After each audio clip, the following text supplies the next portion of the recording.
Welcome back, everyone.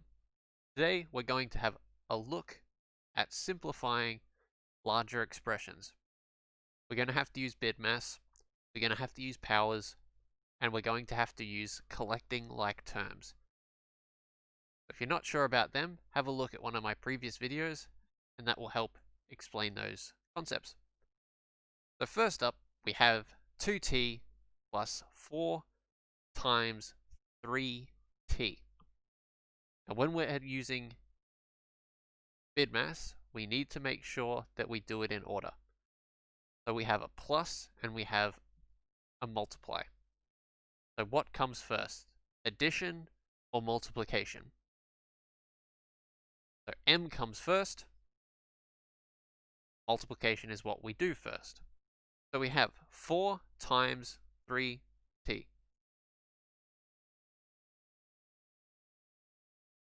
Ignore that line. So we have 4 times 3t. 12t. 4 times 3 is 12. So let's write that there. 12t. Just like with my x's, you notice that my t's look very different to my pluses. I do a little tick at the end of my t's. And we have 2t.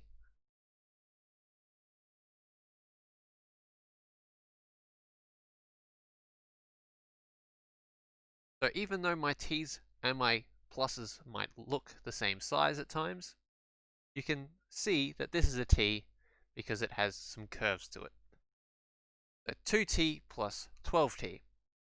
So we're going to be collecting like terms. So if I have 2 t's and then I have 12 more t's, how many t's do I have all up? I have 14 t's. So 14 t's.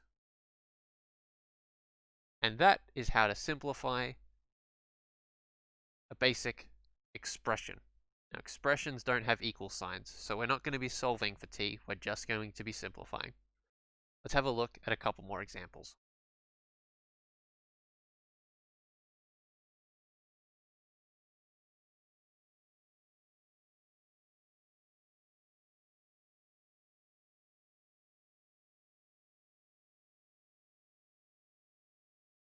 So here, my first example, I have some brackets, I have an addition, and I have some division.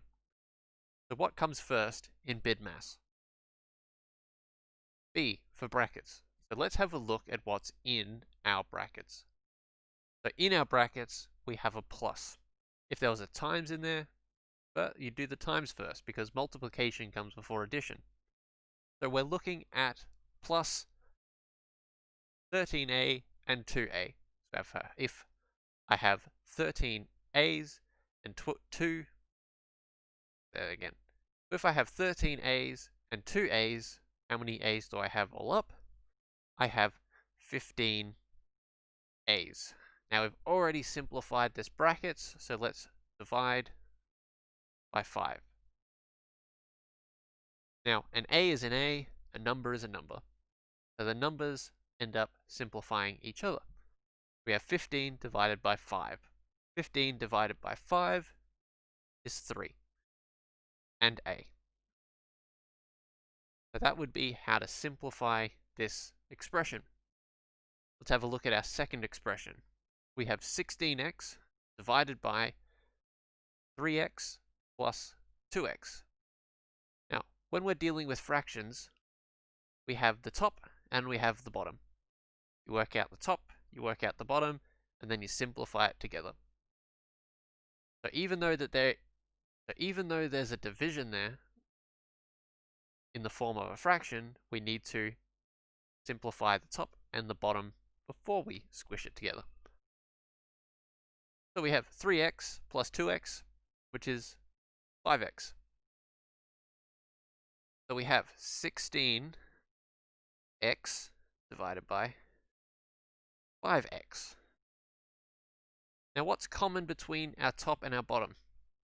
Can you do 16 divided by 5? No, because they don't share a common factor. However, we do have an x on the top and an x on the bottom. So that's going to cancel out. So x divided by x is just 1. We're going to get rid of those x's, and we're just going to be left with 16 divided by 5. Now we don't really like decimals, so we're going to leave it as a fraction.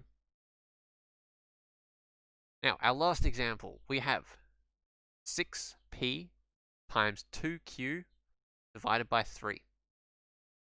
So, what comes first? Multiplication or division? It doesn't actually matter which way we do it. However, one way might be easier than another. We have 2q divided by 3. That's going to give us a fraction because we can't divide 2 by 3. So let's do the times first, and maybe things will work out a little bit easier. So 6 times 2, 12.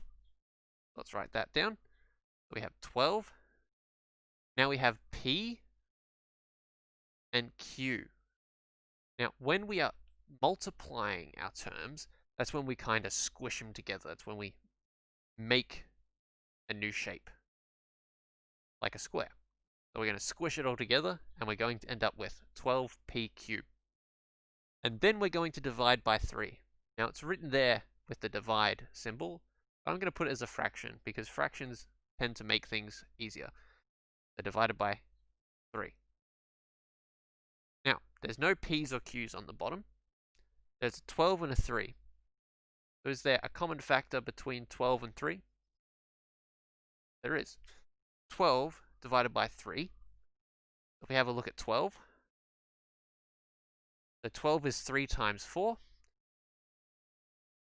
So that 3 is going to cancel with that 3, and we're just going to be left with a 4. So this is equal to 4p cubed. Now this is all times together, but we don't have to write the times. So there's 3 more examples about simplifying expressions.